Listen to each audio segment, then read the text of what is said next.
Workflows is a podcast about saving you time and money in your photography business. I'm your host, Scott Wyden-Kifowitz, a photographer and content creator who struggles with dyslexia, color blindness, introversion, and anxiety stemming from years of being bullied as a child. Guess what? Workflows have been my rock. I have workflows for every aspect of my life. That's why I am so happy to bring you Workflows, a podcast presented by Imagen. As a company dedicated to saving you time and money in your photography business, it makes sense to enhance and expand the conversation to all things workflows. Tune in and subscribe to hear stories, strategies, and tools that can be your rock. Hear from people just like you. Get to work with Workflows. After over a decade spent working as a wedding photographer and earning features in Brides and Style Me Pretty and Junebug Weddings and so many other fantastic publications, Angela chose to walk away from photography. Being a young mom with 2 boys while building a business, burnt out, exhausted, and running on a cocktail of adrenaline, stress, and anxiety, left her looking for a calmer lifestyle. If only Imagen was around during that point in her career. After a year's sabbatical, Angela organically started helping other photographers and creatives with their social media. With a deep understanding of the industry, Angela recognized the huge need for easy content creation and Instagram marketing. Out of her need, she started a new company, Social Templates Co., a community of creatives where members have access to high-quality, done-for-you social media resources, saving you time and taking the stress out of content creation. Without further ado, here's my conversation with my new friend, Angela Shae. Hey, Angela. How's it going? Good. Thank you so much for having me. I love how I start out with, and this happens every time. I'm always chatting with the person I'm speaking with, whoever it might be, and I'm like, hey, and then it's like we haven't been talking for the past 10 minutes. Yeah, it's like always a reset. Yeah, it's always funny when that happens.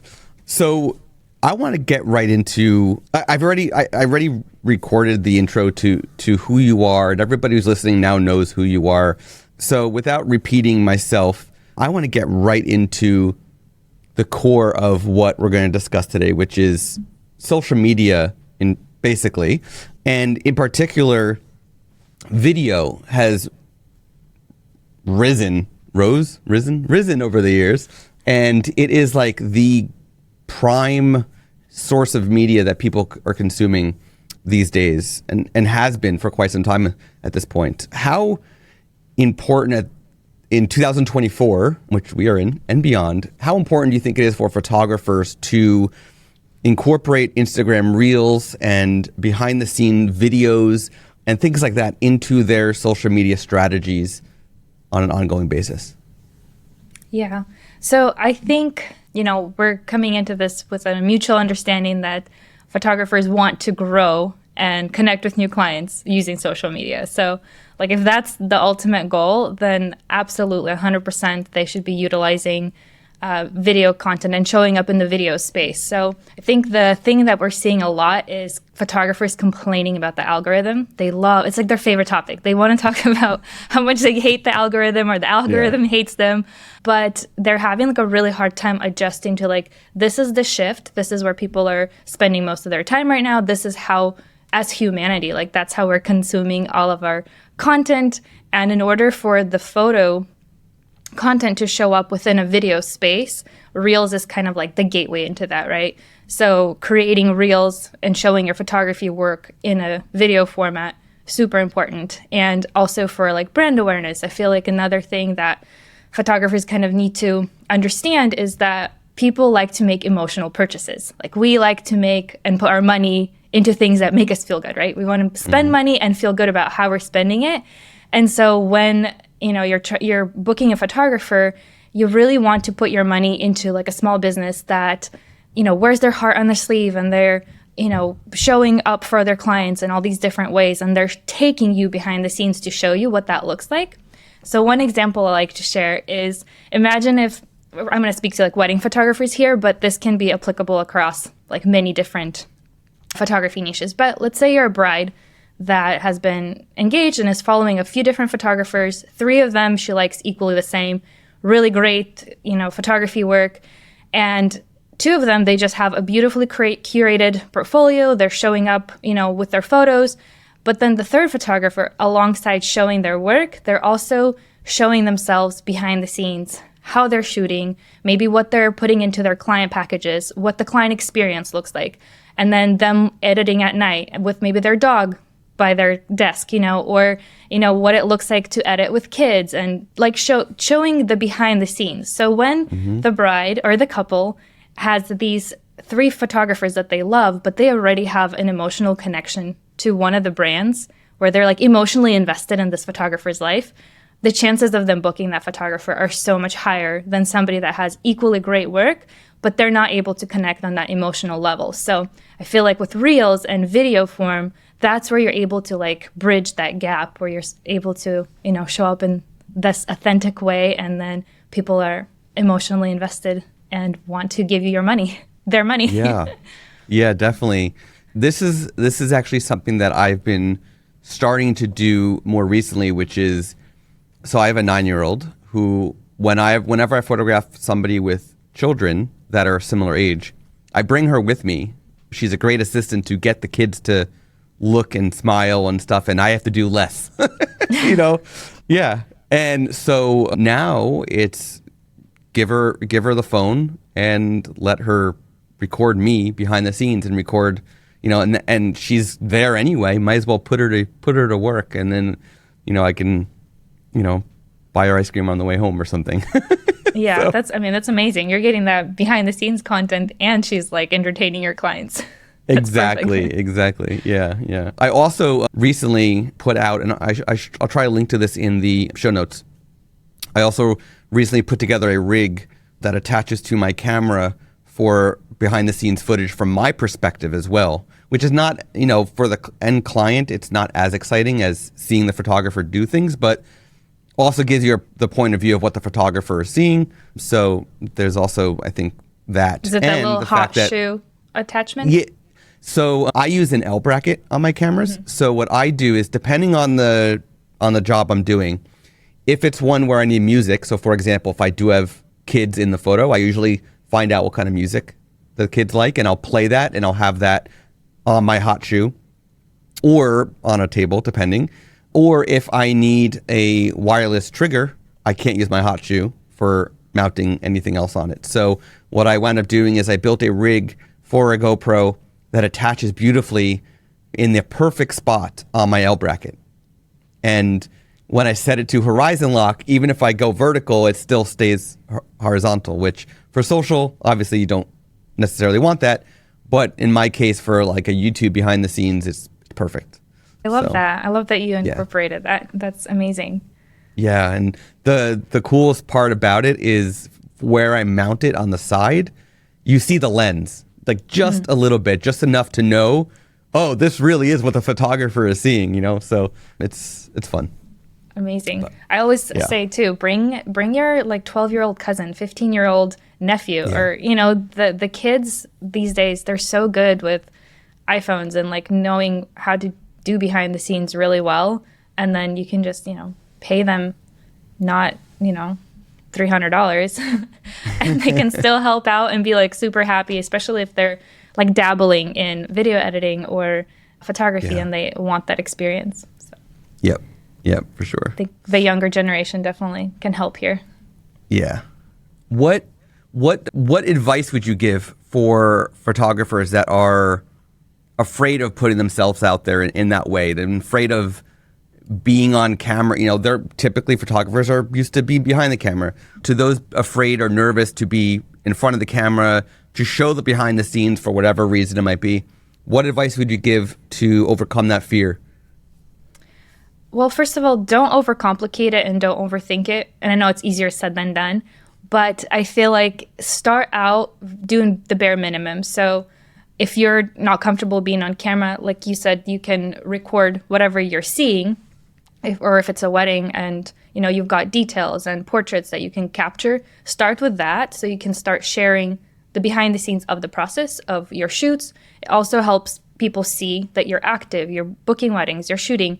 And then also slowly, I think this is great, is to have somebody else start shooting your clients. So get somebody else to capture a little bit of you in your zone, you working. I feel like a lot of times photographers think that they have to like face the camera, dance on camera, talk to the camera, and that is kind of like terrifying to jump right into. So if you start with just somebody getting some behind the scenes moments of you like doing what you love, pouring your heart into your craft, that's an easy segue. And then as you're comfortable, maybe there's a few videos you can get selfie style of you on location. And it kind of, the more you do it, the more comfortable you get with it. So, I mean, my advice is just do it, but don't put all this pressure on yourself of like, oh, I'm going to show up and I'm going to do this voiceover reel. It just gets really overwhelming, I think, mentally. So start by not being on camera and getting that behind the scenes footage and then incorporate yourself into. And the other thing to note with like behind the scenes footage, if you are, working an event, a wedding or some other, event where there's other vendors involved, other vendors don't think about capturing content, I think, as much as photographers do, because photographers know how crucial it is for advertising. So if you're working with florists, planners, anybody else, makeup artist that's contributing, and at the end of the day, you have the behind the scenes footage. Let's say you ask your second shooter, like, hey, this is you're shooting groom getting ready, you're doing all these other shots, and you're also responsible for capturing behind the scenes. Like, this is on your shot list, this is how I want you to shoot it. At the end of the day, if you're able to give that content to your vendors to use for free, like just, as a networking opportunity, that like doesn't go unnoticed. Like in the industry, everybody wants content. And if you can be that person to provide that and be like super easy about it, like even at the end of the night, just airdropping it and not making it this complicated thing of like, well, I've got it, you have to wait a few weeks until I edit my photos. But like just giving them content, be like, go post it, go create content. That is just going to be really, really like brownie points for you. So I think I kind of deviated from the original question, but it's all good. I think that's important to share.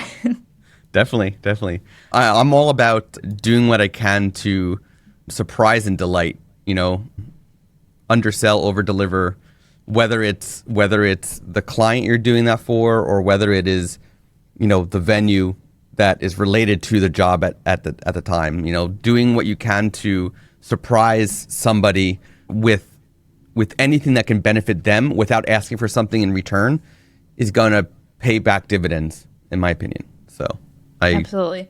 And I think one thing with maybe even like younger photographers that are just, or not younger, but newer photographers that are starting out, a lot of times there's like this tendency to be like, hey, let me take you to coffee, to a planner or somebody they want to work with. And it almost like devalues their time, right? The planner's like, wait, you think my time is worth a cup of coffee? Like $7? Is that, And right. While it's like a nice gesture, I think thinking of it in a way of like, how can I go above and beyond and serve them in a way and provide something really valuable for their business and, going above and beyond. And that will create a way better like impression and lasting effect of you doing something for them and providing them content and maybe even creating a couple of reels for them to be like, hey, like, I know you probably don't have time. Here's a couple of reels from this weekend. Go ahead and you share them, So I think that goes a long way. Awesome. Yeah, definitely. Okay, so we know we need to create reels. They can be quite time consuming. They can be really, to be perfectly blunt, very annoying to have to go through the process of doing. And so how can photographers create reels without sacrificing quality, without sacrificing time? What to make it easy on them? What advice do you have there? So a few things. I think important is to have a very streamlined system, like with anything, right? Your editing workflow, your client communications. Super important to have a system. Once you have your system dialed in, I feel like the process is just so smooth. So obviously, like I create reels every single week. So I've tested and tried like a bunch of different processes and just going to share like stuff that's worked for me. First of all, super important is to have your content, your behind the scenes organized on your phone. So for a photographer, if you're coming home and you're backing up photos, this is like perfect time as you're backing up your cards on your computers and hard drives is look through your camera roll and delete anything that's like not usable. So the overwhelm of like, oh, I got, 27 videos from today's shoot can later prevent you from actually creating reels. So I always say, take a moment, delete anything that's not usable, and then take that content that you already shot on your phone, your behind the scenes, the iPhone footage, and put it in a separate folder with the client's names. So you have to separate it from your, cat photos, from your children, from all your personal content on your phone. You separate that. And so then when you go to actually sit down and create a reel, first of all, you already got rid of anything that's not usable. So you're not having to like rewatch the videos. And then everything's already in a separate folder. Also, the way that you get your photos onto your phone once they're edited, there's different ways of doing this. I think you've mentioned before, Scott, that you recommend Google Photos, right? Is that what, Apple Photos? Apple Photos, yeah. Apple Photos. And then there's, obviously Lightroom Mobile. I prefer to just airdrop the images directly onto my phone. It's super easy and seamless.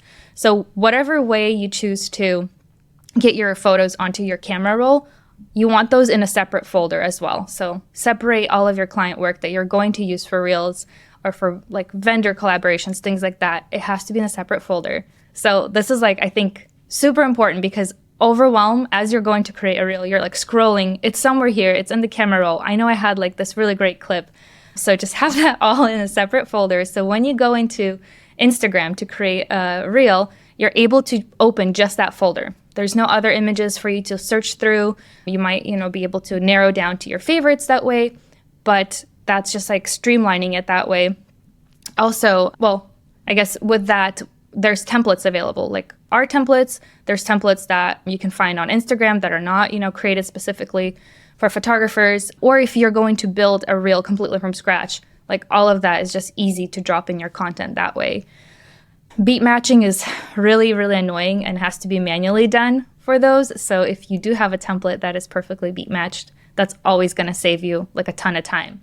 The other thing to know is you don't have to create like a really elaborate reel every single time. Like a really great behind the scenes with like 20 photos from the event is great, but it doesn't have to be that every single time. Sometimes you can take a beautiful moment. Let's say you shot the bride walking and her dress was like blowing in the breeze and there's beautiful golden light and you happen to shoot it in slow motion.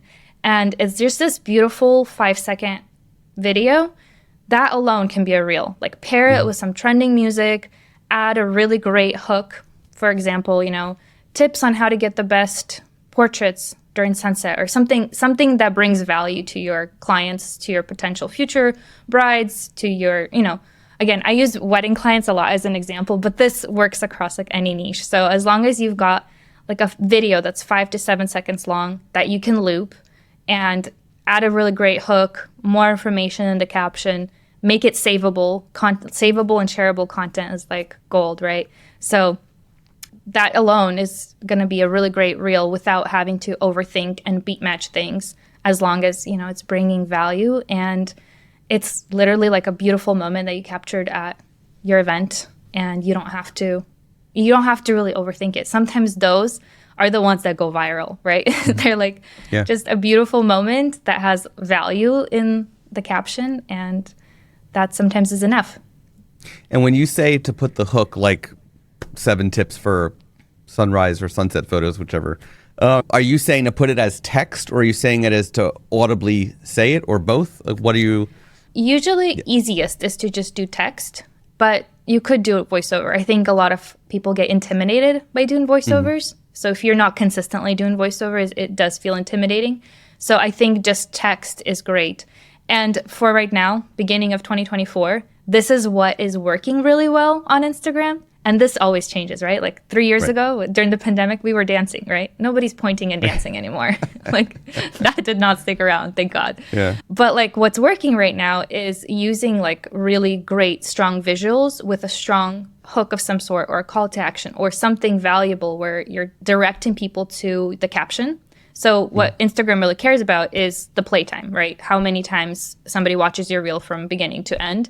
And if you have very valuable information in your caption, people are taking the time to read that, it's really good for engagement and reach. And especially if it's like tips somebody can save, bookmark. Let's say you're sharing like your favorite venues or, something that a client can come back to later. So that's really great. I know that a lot of people complain about like, oh, this is so annoying to see these like reels that get you like really interested with the hook, and then they tell you go read the caption and like they don't like it, which I don't like that either. Like I'm like, just tell me in the reel, right? Right. But we also kind of have to adapt to what's performing well and what is reaching more people, and that kind of just shifts with trends. So it's not our favorite thing, the trends can sometimes be a bit annoying, and it feels like some of it is like little hacks how to get more views and things like that. But ultimately, like, I think everybody's still fighting for more views, right? Yeah. So you kind of have to play the game in like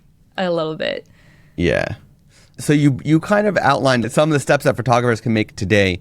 Is there anything else that you would say is important if you were to outline the exact steps? Is there anything else that you would say is important in the reel creation process that photographers should start implementing like now as they go about things that you may not have touched on just before?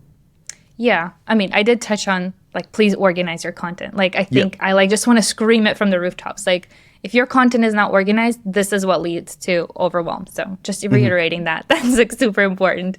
I think the most like underutilized thing that I see photographers do is not inviting collaborators. So there's a feature when you create a reel is to invite a collaborator to that reel. And I feel like with every reel photographers are making, if there's other people that contributed to that content in any way, they should be inviting them as a collaborator. So if it's their client, obviously the client doesn't always necessarily want to maybe have their content public, or they don't want to accept, like that's like a case-by-case situation. But let's just say majority of clients they're okay with their content being on social media.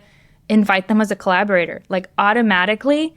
Because when you create a reel with the client's content and the client shares it to the story, it just lasts for 24 hours. So when you are inviting them to a collaborator, basically it gets pushed out to two audiences at the same time. And you are reaching all of a sudden all of their friends and family, and it lives in their feed. Like it doesn't disappear after 24 hours. So if somebody's like, oh, we saw our friends do family photos 3 months ago, I wonder who did that, they can go and find that easily. It's not something that goes away. If you're working with a wedding planner, florist, you can invite multiple collaborators. So especially like, wedding content creators, like they just should be inviting everybody. Anybody that contributed. The florist, the venue, the makeup artist. Everybody, yeah. And then all of a sudden your reel is getting pushed out to all of these different people. And I think there's also what I call like the wedding buzz high, like that happens within like 24 hours, where all the friends and family are trying to stalk the photographer or like anybody that was at the wedding to see like what it looked like, especially the people that weren't invited, right? So everybody wants to know.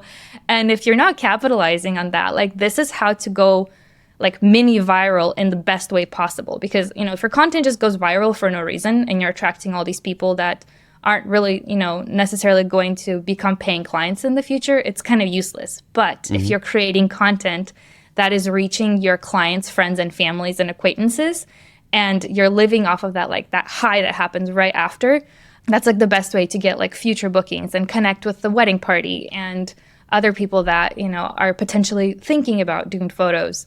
And so I think that's like the most underutilized feature that's available. And I'm like, why are not more people doing this? Yeah. And I think they forget in the moment. And there's not a way to edit, to go back and like add a collaborator once you've posted it. So it's like one of those things that you have to like do in the moment and like remind yourself to do it. So yeah, I think that's big. One of the things that bothers me about TikTok is that you can't edit your description or your caption that you put. Like once you post it, that's it. And I know, completely off track, but you just reminded me of how much that bothers me. On we're talking about Instagram here, but TikTok, come on, let us edit. If we make a mistake, we have a typo, come on, let us edit.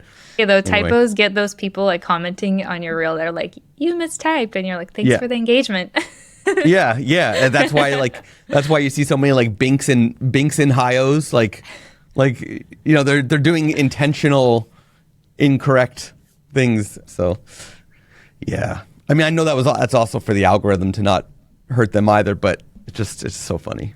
So you've now touched on two engagement things here. One's reach with the collaborators.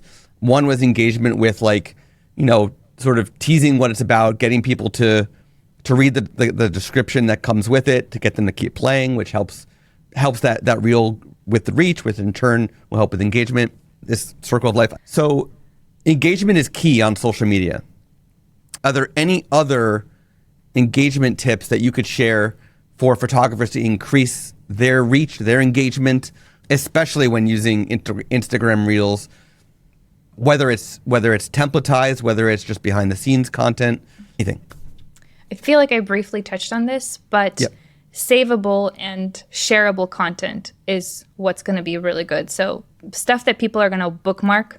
I think I briefly talked about this. Mm-hmm. And then stuff that they would want to send to their friends and family or somebody else that is relatable. This one I think is a little bit harder because when we try to create like relatable, shareable content, it gets into like the murky gray water of like viral stuff that then you have to like either keep catering to that and creating more of that, or you get like the wrong type of traffic to your page. So it's a little bit tricky here, but I do know some photographers that do this very, very well. And they create like a lot of, especially like education photographers that are doing education for other photographers. They create a lot of like stuff that's shareable and relatable within the industry. So that does really well for engagement and reach. But if your goal is to attract new clients, connect with new clients, I think savable stuff is good. Anything that will help them, with outfit ideas, locations, how to plan their session better. And then I know like we were maybe going to talk about this later, but I'm just going to dive right in. ManyChat, like, oh my gosh, like ManyChat is so good for engagement. And again, I think it's one of those things that not enough photographers know how to utilize well, or they see, a lot of very like coach specific, I don't know, I feel like a lot of financial advisors and things like real estate gurus, they use ManyChat a lot. And so then I haven't seen it incorporated into the wedding industry as well. But I want to talk about this for a second. I think ManyChat is just an exception. Let's do something fun, you and I, right now, because I was about to ask you about ManyChat, and I am a big fan of ManyChat, and there's other companies that also do what ManyChat does, but I feel like ManyChat is the leader in that space. So we're going to reference it as ManyChat in this scenario. Let's plan a wedding automation right now, you and I, for ManyChat for wedding photographers. And I actually want to loop it back to, it's funny, you and I did not talk about doing this when we were talking about the episode. So I'm just being spontaneous here, which is always fun. Let's loop it back around to what you talked about earlier, which is a guide, right? A reel that is, let's say, a bridesmaid's color scheme ideas, right? Mm-hmm. So you've got this reel. You used a template from yours, from your collection. With all the ideas of bridal outfits, bridesmaid outfits. You give it this good hook in the beginning, right? Now, what would you do to hook ManyChat into that? So just a preference, ManyChat is like a keyword trigger that will send an automation to DMs, well, mostly DMs. It will send you an automation, whoever comments, it will send them a link or some sort of information. So we would create a trigger word that would be, let's say your suggestion for color palettes for bridesmaid dresses, comment bridesmaids, and then we'll send you a link. And so then you have a free Pinterest board that is potentially like all stuff you've shot also that ties into your branding that you create that you can send now to your potential brides or anybody looking for links to bridesmaid dresses. So it could be a Pinterest board with inspiration. It could be links to where to buy them. It could be a blog post that lives on your website where you're directing people to your website and providing other resources. So that you send it to them as a DM, and then also you can have multiple comments that will get spit out to people just so that it feels more natural communication-wise. A little less automated. And then once that link goes to them, that person is now in your DMs, which ranks your relationship on Instagram higher above everybody else. So when you have conversations with people inside your DMs, this is the people that you'll start seeing at the front of your timeline, like when you see stories. This is also the people that like their content starts showing up to you more often. And this is also a way for the photographer to start communication within the DMs of, you know, continuing the conversation. So they got the link, and then you can follow up with saying, hey, like, are you getting married? Do you need other things? You know, we have other resources. Or just being friendly without being salesy, and, you know, starting a conversation there. So it's just so good for you to kind of start getting those warm leads, show your personality, provide resources at no cost to them. Like, hey, we've curated the top trends for bridesmaid dresses for this year, and here's where you can buy them. And, you know, like doing something for them that is going to already like make a connection to your brand. And for the photographers that are still have preference for, let me get the conversation off of Instagram, right? And either on the phone or by email, or let me set up a Google Meet or a Zoom. There are other additional opportunities where you can make this whole flow. Think of a whole bunch of Post-it notes in a certain order, you know, that you put on the wall, and you've mapped it all out of what you want to happen. This is literally what you can do in ManyChat, just virtually. Mm-hmm. And you could say that after you send them this Pinterest link, you wait 24 hours, you wait 8 hours, whatever you want it to be, and you send another message that says, hey, would you like I'd love to hop on a call with you. Here is my Calendly, here is my Zcal, here is whatever it is that you use for booking with your clients. And, you know, let's get on a call, and that is fully automated. Or you could say, you know, if you give me your phone number, I'll give you a call, you know, and then they'll give you a phone number, and you can actually manually call them. Or you could say, you know, what if I love to chat further. What's your email address? You know, something clever like that. Or if you give me your email address, I can give you, you know, a full PDF guide that I've put together as well. And that way you now have that email, which is in some cases more valuable depending on who the photographer is, could be more valuable than just an Instagram DM, right? So to me, like, that's the beauty of ManyChat, is that not only are you automating just the first part of the conversation, but you can get granular and really dig it in deep into your existing ecosystem of how you manage your leads and your booked clients and beyond. Absolutely. Yeah. And I think what's great is that each photographer can kind of tailor it to like their preference of how they like to do their, you know, client communications, whether, you know, it's a little more pushy and like, you know, giving them all these resources and kind of like creating that relationship really fast before anybody else gets a chance to do that. Or, you know, some people like to hang back and do less, but it's like you just kind of figure out what works for yourself depending on your like personality and your workflow with clients. So I think that's really great. Awesome. I have one final question as we wrap this up. And that is, you listen to a lot of trending music as you design and build your templates. At this moment, we are recording this on February 21st, 2024. This episode will be going out in March. What is your current favorite song? And that, by the way, does not necessarily mean it is a favorite like I love it. It could be a favorite because I've listened to it a bazillion times at this point. You know, what is your current favorite song from all the music that is trending right now? Oh man, this is so hard because like I literally listen to so much music. I'm not going to give you the answer that you want. I'm not going to give you the answer that you want because I think like every single week there's new trending music that we're, you know, working with. And it's hard for me to kind of, I guess, dial into like my favorite. I like really like sad, depressing music. So like none of that is even on Instagram.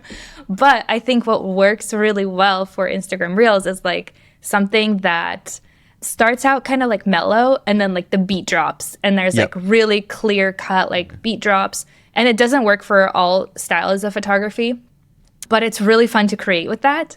And it's like stuff that I sometimes like to pull into like my marketing for social templates. It's just anything that has like a really solid beat And a lot of times it's even like a remix. So it's like could be done by an artist and then like it's remixed by like 4 different people and there's like 4 different versions that are trending. But I think I don't have like a specific one to give you. I'm so sorry. But I like anything with like an edgy beat. Yeah. Because I think it elevates the photos. Like as you're looking. What is your favorite? I'm going to get an answer about music.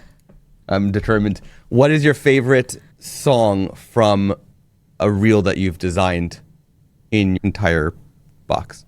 It's JVKE. Oh, Jake. I was going to bring Jake up. I love Jake. Is that how you say it? Because I'm like, is it Jake? It's Jake. Okay. Yeah, it's Jake. Let's know. Yeah, he just does a play on the A. I like all of his stuff because I feel like it does really well on social media with the reels. Yeah. It has really good beats. And I feel like his music really resonates like with my boys. They're 9 and 12. And so it kind of, I don't know, it gave me like a fresh perspective because I wasn't, following all the trendy new stuff. And then I started creating reels and then I have young kids.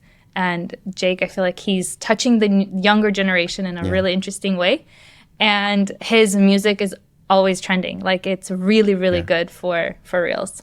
So did you watch his videos of when his first single, his big hit, first came out?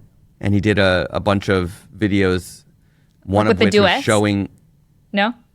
It was him showing his music teachers the song. Yes. Yeah. I was like, growing up as a music student, I was just like, my music teacher would be bawling her eyes out if I did that, but she does not want to hear me sing. Yeah. So both of my boys play the piano and we like watched it all together. And then I was just so impressed with his marketing too, because when he did that whole thing where he duetted it, like he had people duet his songs from all over the world. And that just like really gave him such a great platform for his music. And like, I just thought it was very genius for him to the way that he's marketed his music. And it's like wave after wave, we keep seeing his songs trending on Instagram over and over and over. And then they come back too. Like they stop trending for a little bit and then the same song will come back a few months later. So he just did a new one. I just watched the video today where he put on an Apple Vision Pro. He's sitting in a mall and somebody comes up to him. Like he had a sign that says, write a song with me. Somebody comes up to him, picks which loop that he wrote to include and what the song was about and like a whole bunch of pieces. And he's editing it using the Apple Vision Pro in the video. And then it plays like the first 10 seconds of the song. And then it says to pre-edit to your Apple Music. Link in bio. It's like, yeah, he is good. He's good. I really enjoy his music. So that's a good answer. I'm so glad you chose him. So, all right. Thank you, Angela, for sitting down with me, chatting about social media, Instagram. This is a topic that is a very difficult one for so many photographers on so many different levels, too. It's not just like the annoyance of social media. Some are just the shyness and fear. There's so many different reasons people hesitate and don't push too hard or enough on Instagram. And I feel like you gave a lot of really good actionable advice. So I really appreciate the time. Thank you so much for having me.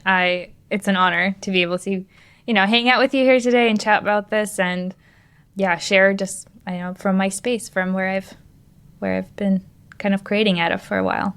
So thank you for having me. You have been listening to Workflows presented by Imagine.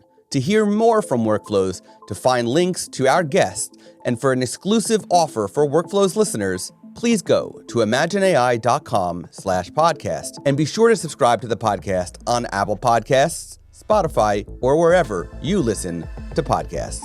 Thank you for tuning in. Until next time.